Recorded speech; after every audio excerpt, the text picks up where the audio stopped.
आज के मौजूदा गर्मा गर्मी में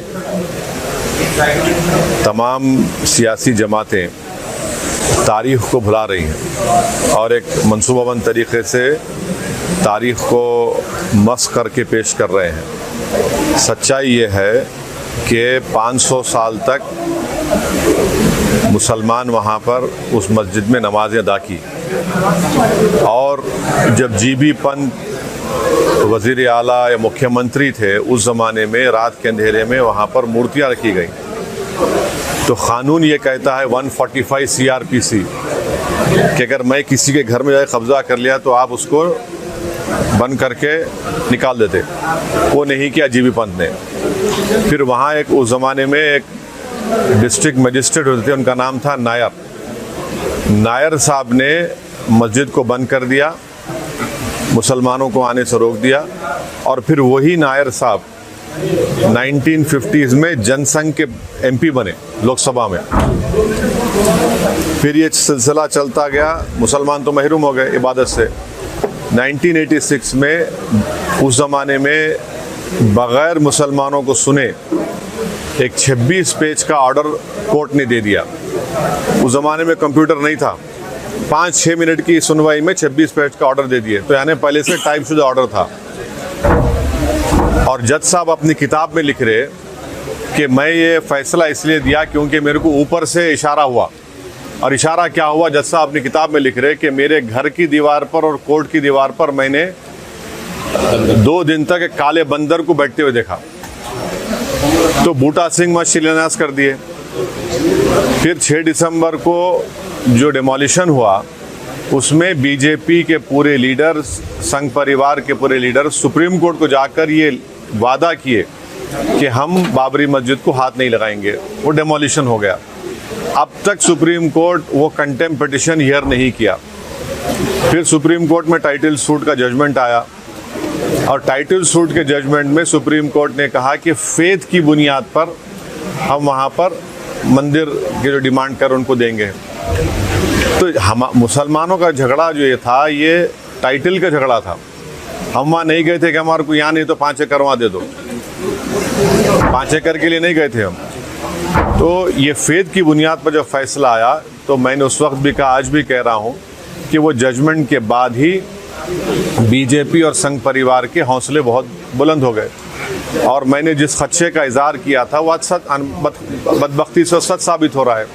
आज आप देख रहे हैं कि कई पुराने इश्यूज खुल रहे हैं।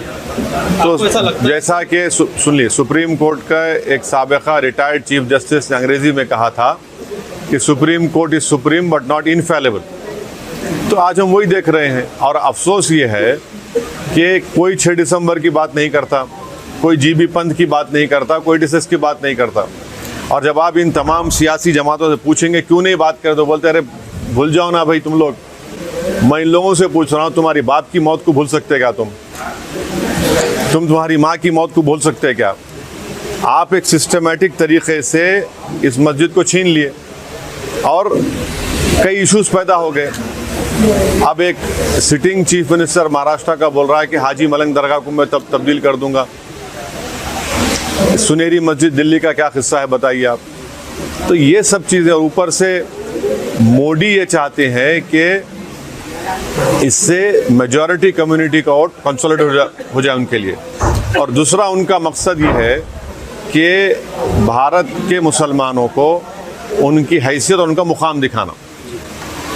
वो तो बीजेपी तय कर चुकी है कि मार्जिनलाइज करना, पॉलिटिक्स से मुसलमानों को मार्जिनलाइज कर चुके हैं। ऊपर से जो दूसरे पार्टीज़ हैं जो अपने आप को सेकुलर बोलते हैं, उन्होंने ये बोल रहे हैं कि हम हर ट्यूसडे को सूरज खंड पाठ और हनुमान चालीसा गवर्नमेंट स्कूल में पढ़ाएंगे। क्यों पढ़ाएंगे? गवर्नमेंट स्कूल तो गवर्नमेंट का है। गवर्नमेंट में पढ़ने वाले बच्चे हर मज़हब के मानने वाले थे, कोई मानता भी नहीं खुदा को। फिर ये सब जो चीज़ें हो रही है, ये क्या हो रहा है? इससे ये कोई सॉफ्ट हिंदुत्व नहीं है, ये एक्चुअल हिंदुत्व है। और फिर आज आप देख रहे कि सेंट्रल गवर्नमेंट ये बोल दिया कि 22 तारीख को आधे दिन की छुट्टी दे रहे। फिर क्यों बीजेपी रूल स्टेट्स मिलादुन्नबी के छुट्टी ख़त्म की है?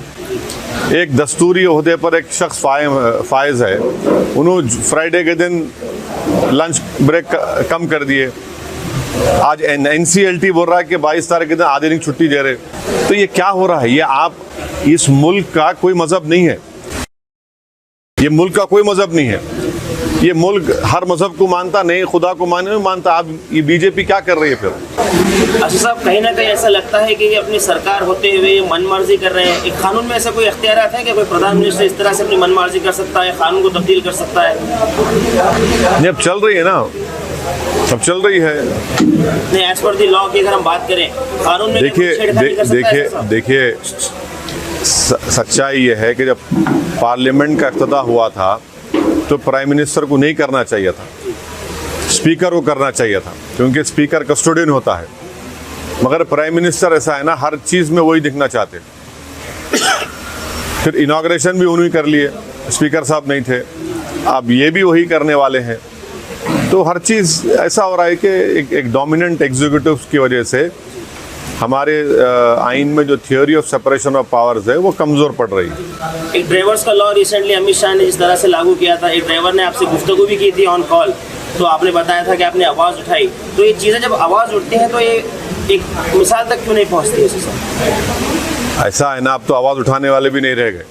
तो चलिए, अब कम से कम आवाज़ तो उठ रही है, तनकीद तो हो रही है। और वो जो क़ानून पास किया गया था, फौजदारी के 3 नए क़ानून बनाए गए, उसमें जो एक्सीडेंट में जो लोग की मौत हो जाती उनको जुर्माना और सज़ा बढ़ा देना, मैंने पार्लियामेंट में कहा था कि ये क्रिमिनल जूरिस्प्रूडेंस के ख़िलाफ़ है ये, मगर इन्होंने कर दिया। बल्कि वो पूरे क़ानून का इतना गलत इस्तेमाल होगा, आप देखना मुसलमान दलितों पर, कि हर एक पर उस क़ानून को इस्तेमाल करके उनके सिविल लिबर्टीज़ को। बल्कि मैंने पार्लियामेंट में कहा था कि अगर आज महात्मा गांधी और भगत सिंह जिंदा होते, उस कानून को देख के बोलते ये रोलेट एक्ट है। सर, देश में आपको लगता है और भी मस्जिदें टारगेट है? ये आप क्या देख रहे फिर? ये काशी, मथुरा, सुनहरी मस्जिद, टीले वाली मस्जिद, ये टाइटल सूट के जजमेंट आने के बाद इन तमाम के हौसले बढ़ गए। हम फेथ की बुनियाद पर हम ये सवाल उठा सकते हैं। एमआईएम उम्मीदवार किशनगंज और हैदराबाद, औरंगाबाद छोड़कर दूसरे जगह भी? हाँ, अभी देखेंगे, टाइम है ना, अभी टाइम के बाद कुछ ही दिनों में एमपी इलेक्शन है, तैयारी गुलबर्गा कर्नाटक के लिए। अभी तो अस्पताल के इफ्तिताह करने के लिए मैं आया हूँ, तो अच्छा है, यहाँ पे जितने बीमार लोग हैं उनका इलाज होगा।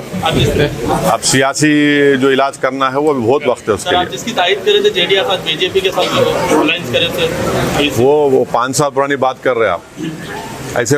ये अब दिल्ली में आम आदमी पार्टी क्या कर रही है? शिवसेना के बारे में क्यों सवाल नहीं करते आप लोग?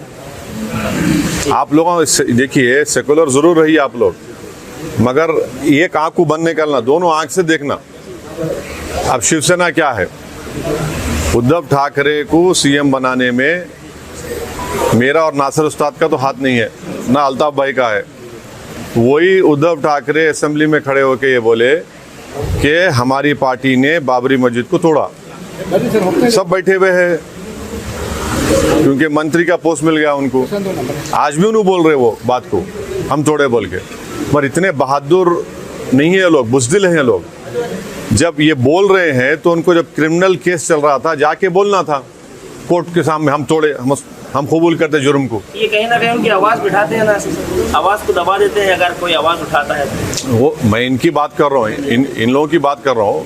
तो ये चल रहा है। ये आईएनडीए भाजपा और बीजेपी को टक्कर दे सकेंगे? आईएनडीए को? हाँ, आईएनडीए भाजपा और इसको बीजेपी को टक्कर दे सकेंगे? देखिए, ये भारत की आवाम को आप अंडर एस्टिमेट मत करिए।